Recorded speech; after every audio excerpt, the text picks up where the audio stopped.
the concept diaspora is very popular, and as there is incessant movement of people all the time, the concept is also very powerful now in political discourse and media. But many times the academics, they criticize us because they say everybody who is out of country will say they are diaspora. It is very flexible, not rigorous. So I see. So what is your opinion? You see, I think diaspora has to be defined in a more Catholic way, but at the same time retaining its connection with the kind of displaced people who live in another country for a longer period of time rather than a short sojourn.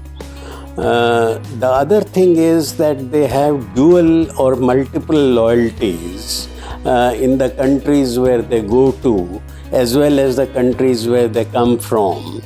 And therefore, diaspora has to be defined both in relation to the home country and the countries where they migrate to, and at the same time having connections with the countries which are the host countries.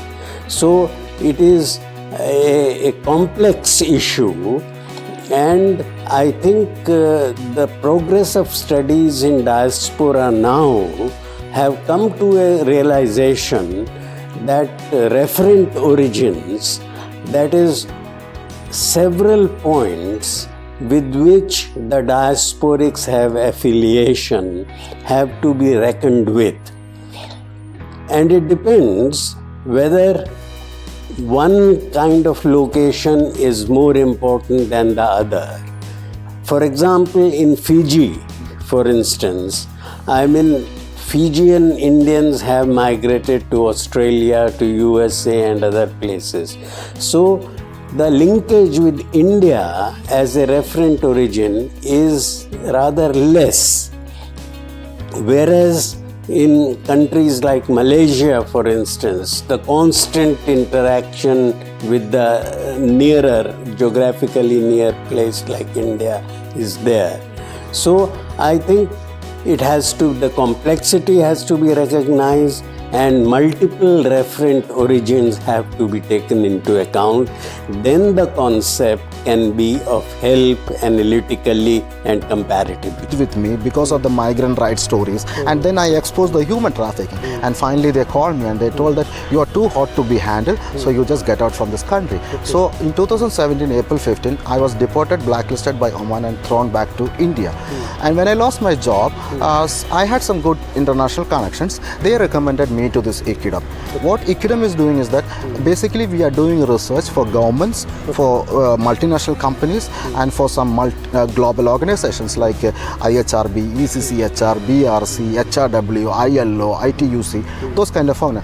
And what we do is that when they want to do some reports, or when they want to analyze what is the situation of the migrant workers in the Gulf, they give us the project. We do the interviews, we make the report, and we submit it to them, and they come out publicly with the report. Recently, we did a big report about the worst conditions of migrant workers in Saudi Arabia for ITUC, and ITUC came out with the report and saying that on human rights front, Saudi Arabia is the worst country. That's only one example I can cite you, because some of the other reports I can't cite you because there are little bit sensitivities and we need some confidentiality. So that's it. But I lost my full-time journalism job, but I'm still writing. I write for Reuters, Caravan, I write for Wire, and I write for the Lead.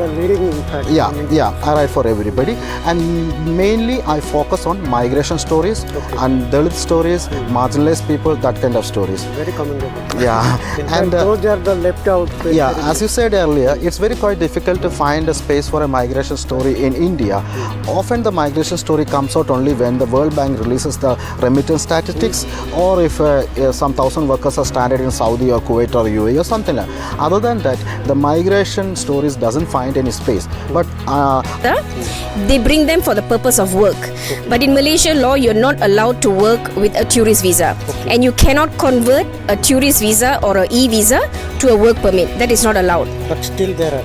So there are a lot of people who come who are cheated and brought into the country with a tourist visa or a e-visa, and they cannot work. And usually what happens, if they are detained by police, then they will go to jail and they will have to be deported. Let me ask another. What are the women-specific issues you are dealing with? The women-specific issues is domestic work. They usually come for domestic work, but we have had a lot of cases where they are brought in for domestic work, but then they are actually pushed into the sex trafficking. Okay. So I do a lot of rescues of domestic workers, especially Indian migrant workers who come, and then we rescue them. If they are identified as traffic victim, then they are put into the Malaysian system for the traffic victims and compensation, and the case will go on. If they are not, then they are sent back to India. Okay. These members, like for example in the Philippines, we have 5 or 6 members. So they are the ones dealing with communicating with their partners, let's say partners in the Gulf, to coordinate with them, for example, for returnee migrants, such as when the migrants are going back to the Philippines, they help the migrants when they arrive in the Philippines. But when they have cases in the Gulf, for example, they communicate with those state caseworkers in the Gulf. Orient them pre-departure. Yes, the Philippine government having a pre-departure orientation training is mandatory for all OFWs going through government, the POE. We have Philippine Overseas Employment Agency. This is